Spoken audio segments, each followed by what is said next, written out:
Përshëndetje shikues të nderuar, jeni me edicionin e lajmeve në televizionin publik të Kosovës.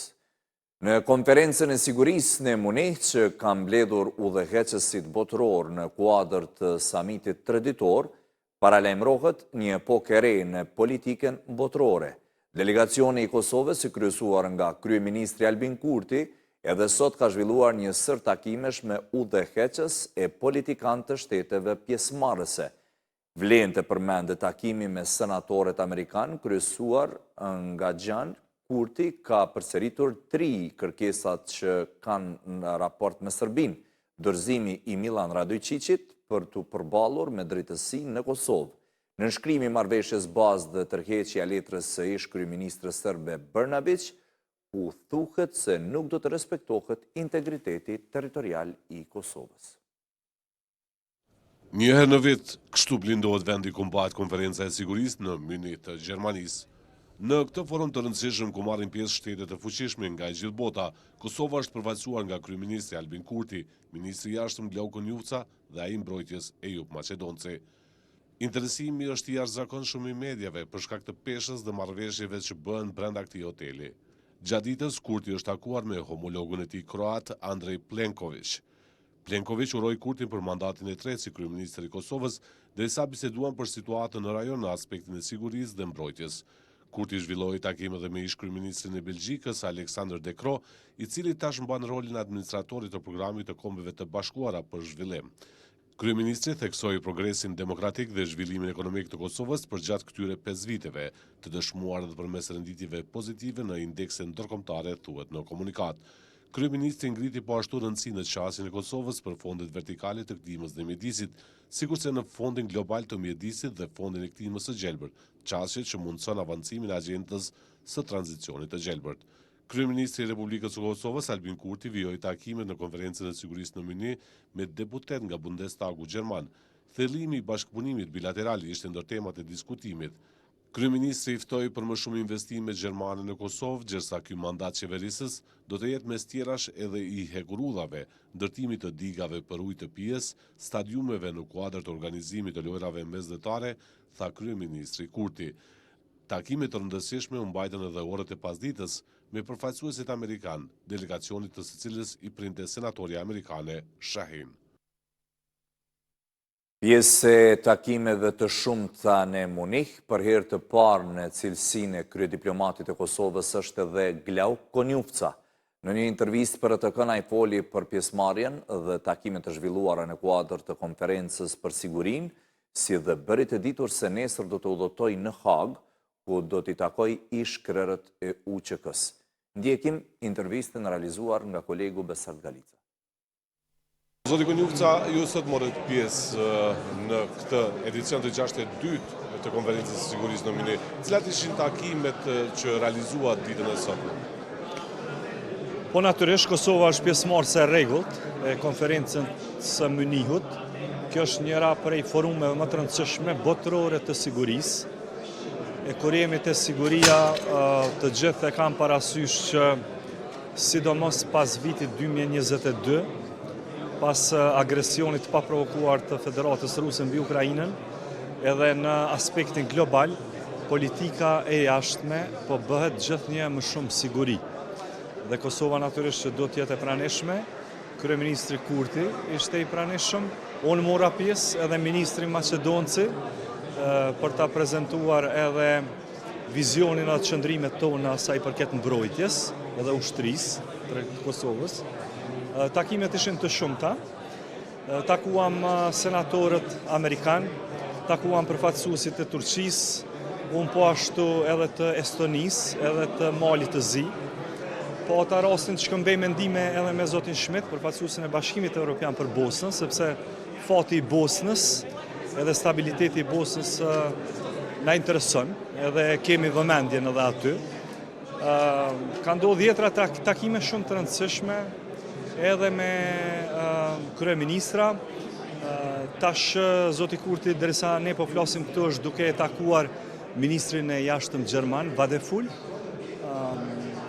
Pra ishte, mendoj, një prani e suksesshme e Republikës Kosovës në këtë konferencë. Si Kryetari i Kuvendit të Kosovës, ju keni qëndruar në Hag, keni vizituar udhëheqësit më të lartë të Ushtrisë Lindore të Kosovës. Po, do të ketë vizitë të radhës? Po, do të jetë hera e tretë që do të shkoj prap në Hag, është procesi përmbyllës, janë fjalët përmbyllëse të ekipeve të mbrojtjes, së zotit Thaçi, zotit Jakub Krasniqi, zotit Selimi dhe zotit Veseli. Ne si shtet mendojmë që kjo ishte një akt akuzë skandaloze, sa i përket krerëve të shtabit të përgjithshëm të ushtrisë shërimtare të Kosovës. Ne kemi qëndrimin e qartë që UÇK-ja është në bazën e lirisë e të pavarësisë së shtetit tonë. Ajo është vlera ma sublime që ka arrit me kriju populli i Kosovës.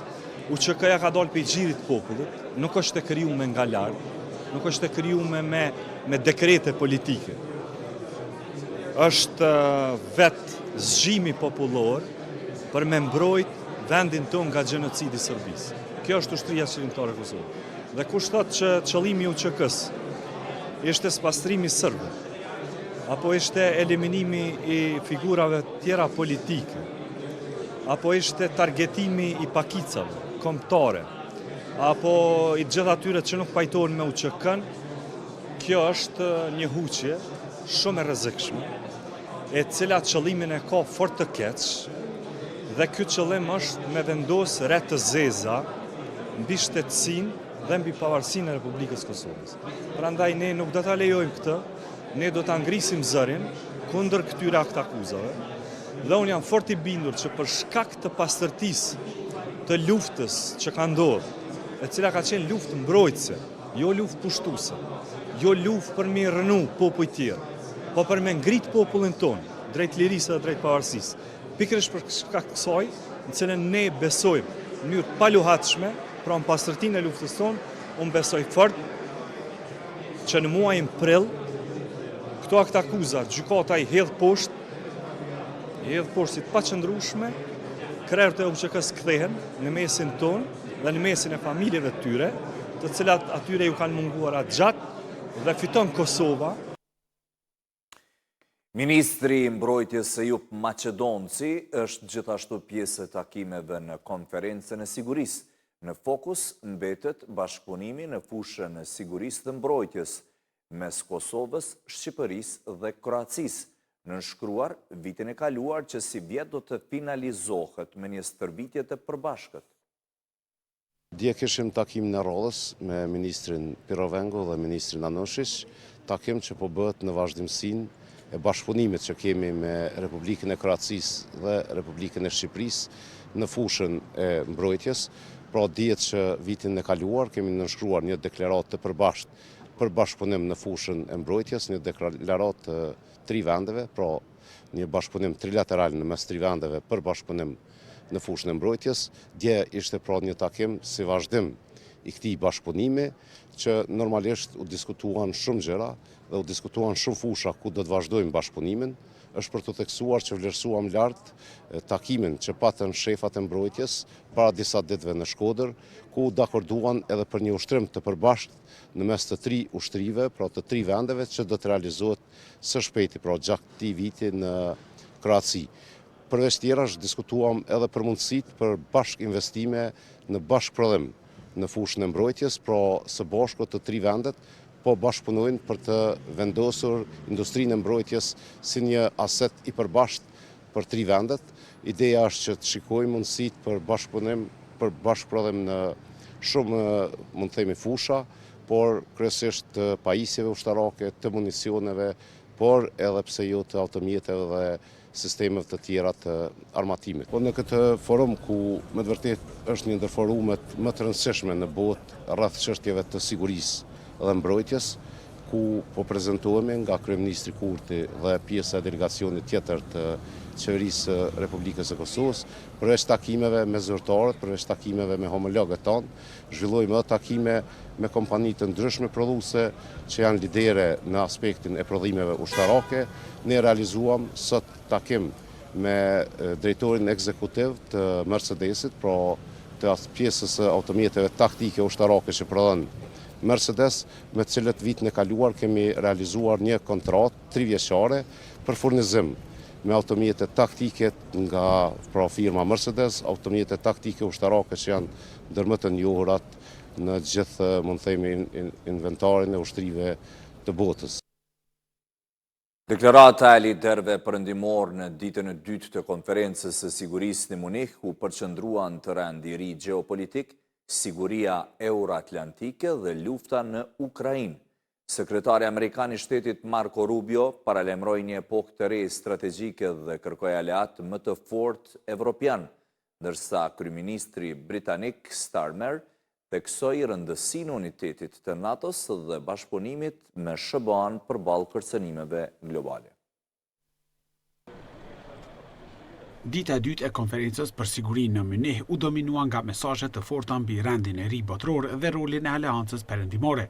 Sekretari Amerikan i Shtetit Marco Rubio deklaroi se bota po hyn në një epokë të re gjeopolitike, duke theksuar se SBA preferon të veprojë bashkë me Evropën, por është e gatshme edhe të veprojë vetëm nëse është e nevojshme.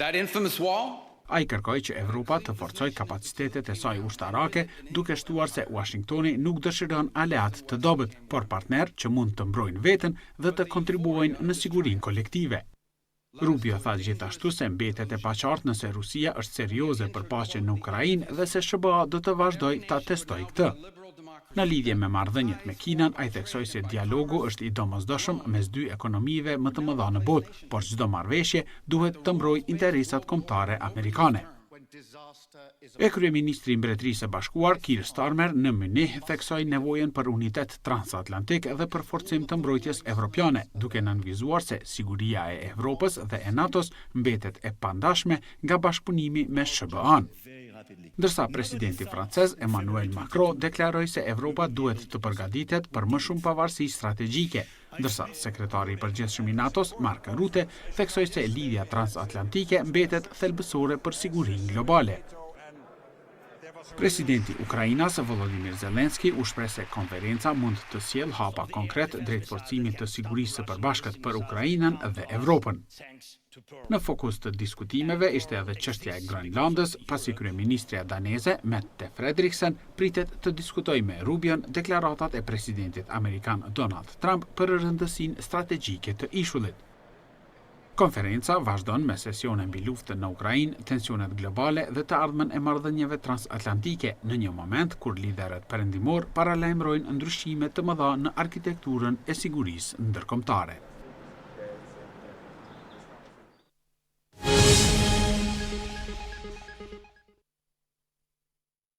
U kthehemi zhvillimeve në vend, mbi 200.000 qytetar pritet të marrin pjesë në marshin Drejtësi jo politik, që do të mbahet në 18 vjetorin e shtetësisë së Kosovës. Këtë kanë bërë të ditur përfaqësuesit e platformës Liria ka emër, duke nënvizuar se sheshet e kryeqytetit me 17 shkurt do të jenë zëri i qytetarëve. Marshit e drejtësi jo politik të parapar në ditën e pavarësisë i janë bashkuar sindikata, profesionistë të lirë, mësimdhënës, mjek, artist, sportist dhe përfaqësues të bashkësive fetare për të dëshmuar se kjo nismë është përtej ndasive politike. Ky është momenti kur e kupton se ky marsh tashmë nuk i përket vetëm një platforme, nuk i përket disa individëve, thjesht ky marsh i përket popullit të Kosovës. Ne presim mbi 200.000 qytetarë në këtë marsh. Do të jetë marshi më i madh në historinë e Kosovës së lirë. Por madhështia e tij nuk matet vetëm në numra. Do të ketë një aksion simbolik të monumenti Newborn, një moment reflektimi për lindjen e shtetit tonë dhe për përgjegjësinë që kemi për ta mbrojtur të vërtetën e tij. Në aspektin e sigurisë dhe organizimit, platforma konfirmoi se janë ndërmarrë të gjitha përgatitjet e nevojshme në koordinim me Policinë e Kosovës, zjarfikësit, njësitet emergjente shëndetësore, stacionet e autobusëve dhe strukturat përgjegjëse për parking.